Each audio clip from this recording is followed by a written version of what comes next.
रामकृष्ण हरी. पौष शुक्ल पक्षातील एकादशीला षटतिला एकादशी म्हणतात. तर आज पाहूया षटतिला एकादशीची व्रतकथा. कोणी एके समयी नारद मुनी वैकुंठाला विष्णूकडे गेले आणि त्यांनी विष्णू भगवानची प्रार्थना केली आणि म्हणाले की मला षटतिला एकादशीचे व्रत ऐकण्याची इच्छा आहे, तरी कृपा करून मला सांगा. नारदांनी वरील प्रश्न ऐकून वैकुंठनाथ म्हणाले की हे नारदा, याबद्दल तुला एक पूर्व इतिहास सांगतो, तो चित्त देऊन ऐक. पूर्वी मृत्यू लोकात एक ब्राह्मण स्त्री वैकुंठ प्राप्ती व्हावी म्हणून भक्ती करून नाना प्रकारचे व्रते करीत असे. महिनोन्महिने उपवास करून अत्यंत क्लेश भोगत असे. त्यामुळे ती फार क्रश झाली. पण नारदा ती दानधर्म बिलकुल करीत नसे. मुठभर धान्य, वितभर वस्त्र दिले नाही. कोणी याचक तिच्या दारी भिक्षा मागायला आला असता ती त्याचा तिरस्कार करी, त्याच्यावर संतापे आणि म्हणे की आम्ही कष्ट करून मिळवले द्रव्य याचकाला काय म्हणून द्यावे? याचकाच्या आमच्या द्रव्यावर काय हक्क आहे? जरी घरात पुष्कळ द्रव्य असले तरी ते आम्ही दानधर्म करून खलास करावे की आणि द्रव्य संपल्यावर दारोदारी पोट भरण्याकरिता भिक्षा मागावी काय? असा उलट रोजगार करण्याची आम्हाला बिलकुल इच्छा नाही. दानधर्मापासून जे पुण्य मिळते त्यापेक्षा जास्त व्रत केल्यामुळे मिळते. हे नारदा, हा सर्व वृत्तांत ऐकून तो चमत्कार पाहण्याकरिता मी एक ब्राह्मणाचे सोंग घेऊन मृत्यूलोकात गेलो व भर 2 प्रहरी तिच्या दारात जाऊन तिला दीनस्वराने आई अशी हाक मारून मला काहीतरी भिक्षा घाल असे म्हटले. तो तिच्या आतून रागारागाने धावून आली. माझे काळे क्रश, शिवाय वृद्धत्वामुळे वाकलेले शरीर, त्यावरील फाटकी वस्त्रे, डोक्यावरील पांढरे व आखूड दाढी, नसलेली विखुरलेली शेंडी, खोल गेलेले डोळे, पाणी गळत असलेले नाक, सुरकुत्या पडलेले निस्तेज चेहरा पाहून ती चाराने म्हणाली की ए थेरड्या, उठ, चालता हो इथून. ज्यांनी उठवावे त्यांनी भिक्षा मागावी. माझ्या दारात भिक्षा करिता हे जे धरणे घेऊन उभा आहेस ते काही मी तुझे देणे लागते म्हणून. अशा प्रकारे तिने जरी मला कठोर शब्दात बोलून झिडकारले तरी दीनवंदन करत तिला म्हणालो, आई मी दरिद्री आहे. वृद्धामुळे मला थकवा येऊन श्रम करावत नाही. फार काय सांगू, भिक्षा मागण्याकरिता सुद्धा चालवत नाही. भुकेमुळे माझे प्राण कासावीस होऊ लागले आहे. मला खायला काहीतरी अन्न दे.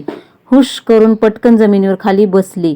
तेव्हा ती पूर्वीपेक्षा जास्त अशा कठोर स्वरात कपाळावर आठ्या घालून म्हणाली की थेरड्या, अन्ना वाचून जरी माझ्या दारात मेलास तरी तुला फराफरा ओढून उकिरड्यावर नेऊन टाकीन, पण भिक्षा मिळणार नाही. तुम्ही याचक फार लबाड असता. तुमच्याजवळ पोट भरण्याकरिता नव्हे, दुसऱ्याला सुद्धा उजगविता येईल इतके नसते. असूनही तुम्ही दुसऱ्याची संपत्ती लुबाडण्याकरिता गयावया करून भिक्षा मागता. तेव्हा मुकाट्याने येथून चालता हो अगोदर. या तिच्या कठोर बोलण्यावरून मी आपल्या डोळ्यात पाणी आणून तिला म्हणालो की आई, नको इतके कठोर बोलू. खरोखर माझी स्थिती अत्यंत वाईट आहे.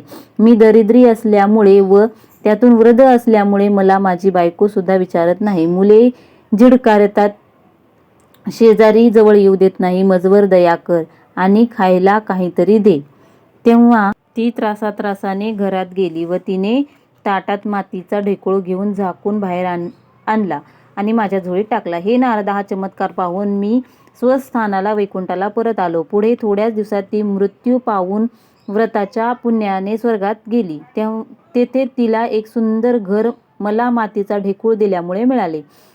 पण त्यात धान्य, अन्न, वस्त्र, पात्रे वगैरे काहीच नव्हते. तेव्हा ती रागारागाने माझ्याकडे वैकुंठाला आली आणि म्हणाली की हे स्वर्गात मला सुंदर घर मिळाले, पण त्यात कोणतेही प्रकारचे ऐश्वर्य बिलकुल नाही. मी कितीतरी व्रते केली आहेत. यानंतर मी म्हणालो की होय, तू पुष्कळ व्रते केलेस, ही गोष्ट खरी आहे, पण दानधर्म बिलकुल केला नाहीस. नुसती व्रते केली म्हणजे पुण्य मिळून ऐश्वर्य उपभोगण्यास मिळते ही समजूत चुकीची आहे. कारण दानधर्मा वाचून व्रताची सांगता होत नाही. तेव्हा आलीस तशी परत जा. असे सांगताच ती काकुळतेने मी अपराधी आहे, मजवर दया करा असे म्हणून विनवू लागली. तेव्हा मला तिची दया येऊन मी तिला षटतिला एकादशीचे व्रत करण्यास सांगितले आणि म्हटले की तू जर हे व्रत करशील तर तुला पुष्कळ ऐश्वर्य उपभोगण्यास मिळेल. हे षटतिला एकादशीचे व्रत देवस्त्रिया तुला सांगतील. तू जा. हे नारदा, पुढे देवस्त्रियांनी तिला षटतिला एकादशीची व्रताची विधी कथन केली. स्नानाचे वेळी तीळ अंगास लावून तिळाच्या पाण्याने स्नान करावे असे सांगितले. तिळाचा होम करून तीळ अर्पण करावे असेही सांगितले. तीळ दान करून तीळ भक्षण करावे असे तिला सांगितले.